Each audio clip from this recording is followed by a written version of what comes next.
Ce dimanche matin dans l'Oise, c'est l'effervescence chez la famille Gaïa. Les enfants, les chaussures? Ces fans de parcs d'attractions s'apprêtent à passer une journée inoubliable. Il est fou cet enfant.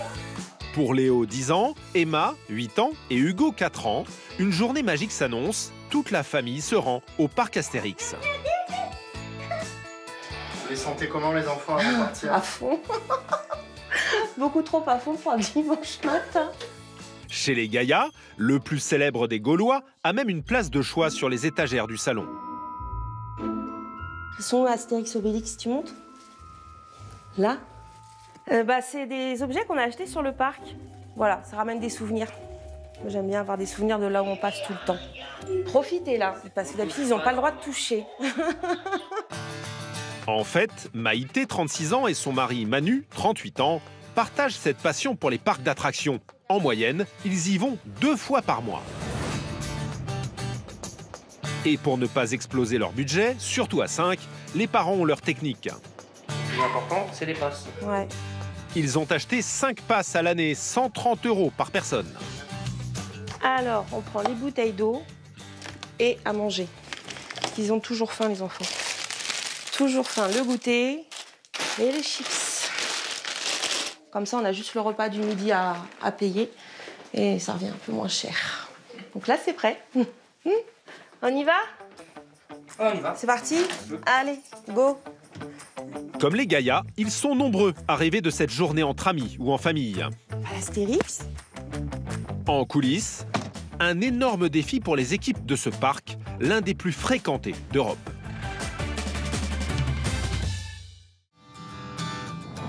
Eh, Doudou, regarde, on arrive, regarde le panneau d'Astérix.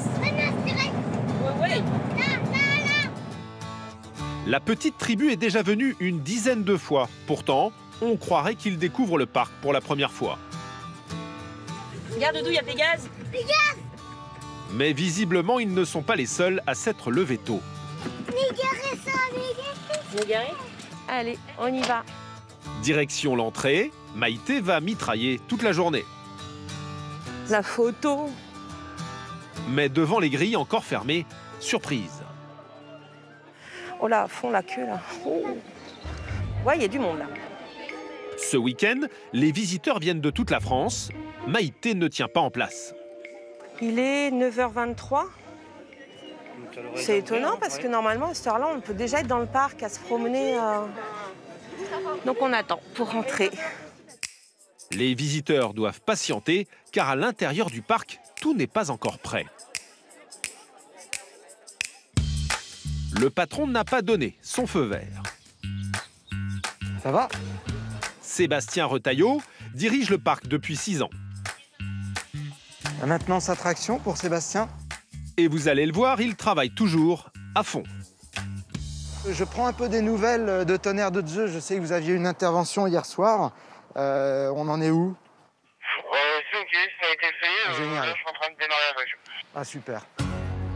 Une attraction réparée, mais ce n'est que le début d'une journée marathon. Quand je suis arrivé tout à l'heure, il y avait, accroche-toi, il y avait 25 véhicules en attente, à 8h moins 10. Pourtant, pas de quoi faire peur à Sébastien. À son compteur, 15 ans au Puy du Fou et 4 ans au Futuroscope. Les exigences des visiteurs, il les connaît par cœur.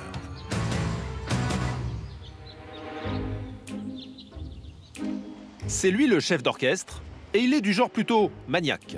Il y a une petite infiltration là, et c'est pas joli du tout. Donc là, on n'est pas au rendez-vous. Il faut le modifier. Si vous aimez les belles voitures ou quelque chose de flamboyant, de beaux objets, des choses comme ça, le parc il doit être rutilant, il doit être beau à voir. Et ça, c'est des petits accros à la rutilance, des petites choses qui nous font quitter un peu le rêve. Et ça, on ne veut pas le montrer. Aucun détail ne lui échappe. Ah, salut Samuel. Dis-moi, je suis à Astérix, l'expo. La vidéo finale qui est sur un écran, elle est diffusée à l'envers en fait. Ok, c'est bien pris, Sébastien. Je suis en train de regarder ce test, je passe juste après. Ok, merci beaucoup. Sébastien presse ses équipes, car à l'entrée, des centaines de visiteurs sont déjà dans les starting blocks. Il y avait du monde ce matin. Il y avait beaucoup de monde déjà. Sébastien veut tout faire pour leur offrir un petit cadeau de bienvenue. Dis-moi, est-ce que tu penses qu'on pourra gagner 5 minutes, 4-5 minutes sur l'ouverture? J'aimerais bien. On est OK pour ouvrir plus tôt? Ok, je te remercie Marion. Je vous préviens, on va ouvrir donc dans 2 minutes, 2 minutes ouverture. Soit 5 minutes plus tôt que prévu. L'heure, c'est l'heure. Normalement, avant l'heure, c'est pas l'heure, et après l'heure, c'est pas l'heure. Mais ici, avant l'heure, si ça peut être possible, c'est bien quand même. Même 2-3 minutes, ça peut faire une attraction en plus. Et en règle générale, ça fait monter un petit peu la satisfaction. Ok, c'est parti quand vous voulez. Pour les fans, pas une seconde à perdre. Ils sont bien décidés à enchaîner un maximum de manèges. Je vais vous la faire, la photo. Allez, Sébastien chouchoute ses clients. bonne journée. Avec plaisir. Car la priorité, c'est de faire le plein de visiteurs. Dès l'ouverture, il peut avoir une idée de la tendance du jour. Pour ça, il existe une astuce bien connue de tous les directeurs de parcs d'attractions. Allez, maintenant, le petit moment de stress au parking. Direction cette petite butte, sa tour de contrôle. Chaque matin, les équipes y observent le trafic. Ah ouais, ça y est, on y est? Un peu sur l'autoroute. Et tous scrutent cette application pour suivre les embouteillages en direct. Ça, c'est l'arme fatale. C'est l'outil qu'on a tous pour ce poste-là. Ce matin, sur l'autoroute A1 qui mène au parc, les automobilistes sont coincés dans les bouchons. Pour Sébastien, un très bon signe. Et on regarde évidemment tout de suite ce que ça donne pour savoir exactement en termes de circulation. On est sur la bretelle d'autoroute, mais très concrètement, il y a énormément de monde qui veut venir au parc Astérix. Donc forcément, on va avoir des ralentissements sur l'autoroute. Ça veut dire qu'on va vers une grosse journée, incontestablement. Sébastien sent que la journée peut rapporter gros. Mais combien? Tout dépend de la fréquentation. Et ce document confidentiel peut déjà lui donner une idée. Ces équipes y ont compilé toutes les entrées depuis 5 ans, quart d'heure par quart d'heure. Même la météo est prise en compte.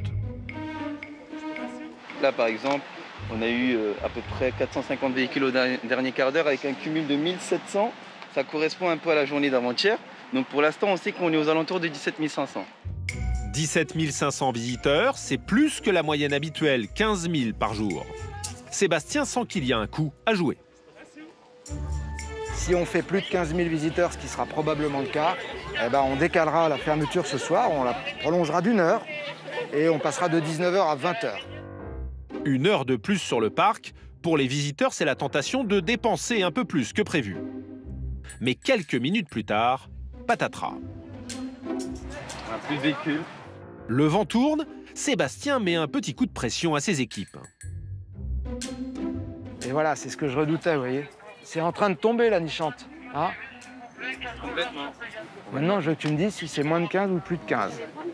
Ah oui, bah oui, pour la décision. Si jamais tu te plantes, ce sera de ta faute. Et si c'est la bonne décision, ce sera grâce à moi. Alors le directeur va-t-il battre un record de fréquentation? En attendant, il faut assurer en coulisses. Car ce matin, les visiteurs sont survoltés. Cette journée, ils comptent bien en profiter.